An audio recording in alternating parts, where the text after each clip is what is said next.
लूणी थाना क्षेत्र में शहीद कांस्टेबल सुनील खिलेरी की शहादत के बाद जोधपुर पुलिस ने अवैध बजरी कारोबार के खिलाफ अब तक की सबसे बड़ी कार्रवाई शुरू कर दी है।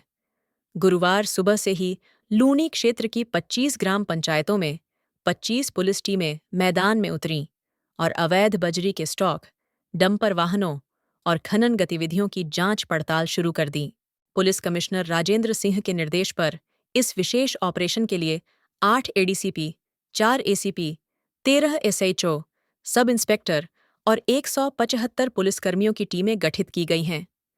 डीसीपी राजर्षि राज ने बताया कि कार्रवाई का विस्तृत ब्यौरा बाद में जारी किया जाएगा, लेकिन फिलहाल टीमें मौके पर डटी हुई हैं। लूणी क्षेत्र, जो कि लूणी नदी के किनारे स्थित है, अवैध बजरी खनन का गढ़ बन चुका है। खनन विभाग और पुलिस की तमाम कोशिशों के बावजूद हालात बेकाबू हैं।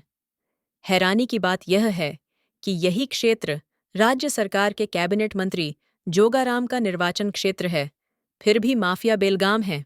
अवैध खनन और परिवहन की रोकथाम हेतु आज सुबह करीब 7 बजे से हमने पूरे लूणी क्षेत्र में करीब 25 ग्राम पंचायत है और साथ ही साथ कुड़ी और विवेक विहार के भी कुछ ग्राम पंचायत जहाँ पर इस तरीके का काम होता है, वहाँ पर हमने सुबह 7 बजे से एरिया डोमिनेशन शुरू किया है। इसमें करीब 8 एडिशनल डीसीपी लेवल के अधिकारी, 4 एसीपी लेवल के अधिकारी और 13 सीआई और सब इंस्पेक्टर लेवल के अधिकारी 25 टीमों को लीड कर रहे हैं।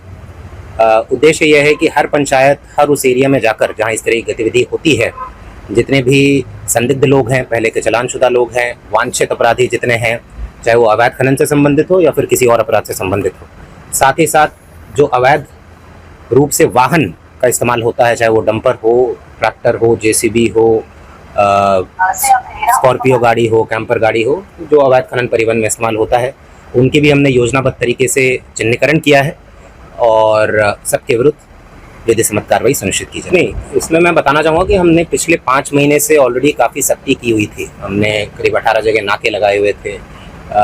पिछले 5 महीने में हमने करीब 35 के ऊपर प्रकरण दर्ज किए, हज़ारों टन बजरी, अवैध बजरी का स्टॉक को सीज करवाया है। जो अपराधी हैं उनके प्रॉपर्टी को भी चिन्हित करके 107 BNSS में उनकी प्रॉपर्टी को फ्रीज करने की भी कार्रवाई की है। तो पिछले 5 महीने से हम काफ़ी योजनाबद्ध तरीके से ऑलरेडी इस दिशा में काम कर रहे थे।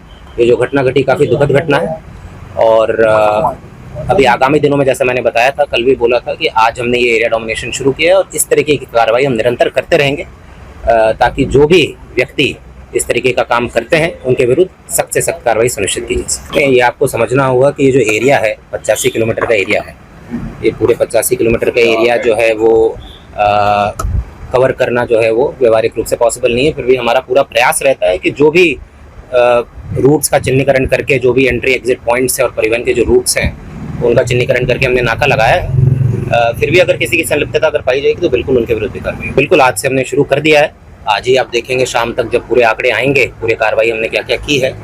अभी तक काफ़ी प्रभावी कार्रवाई हो रही है, शाम तक फाइनल आंकड़े आएंगे और जैसे मैंने बताया है कि इस तरह की कार्रवाई आगामी दिनों में भी जारी रहेगी। अभी आंकड़े एक बार आ जाने दीजिए, बट अभी काफ़ी भारी मात्रा में हम वाहन भी जब्त कर रहे हैं जो बिना नंबरी डंपर होते हैं या 4 व्हीलर्स हैं, और जो वांछित अपराधी हैं उनकी भी कुछ गिरफ्तारी हुई है, कुछ प्रकरण भी दर्ज हुए हैं। एक बार फाइनल आंकड़े आ जाएंगे तब आपको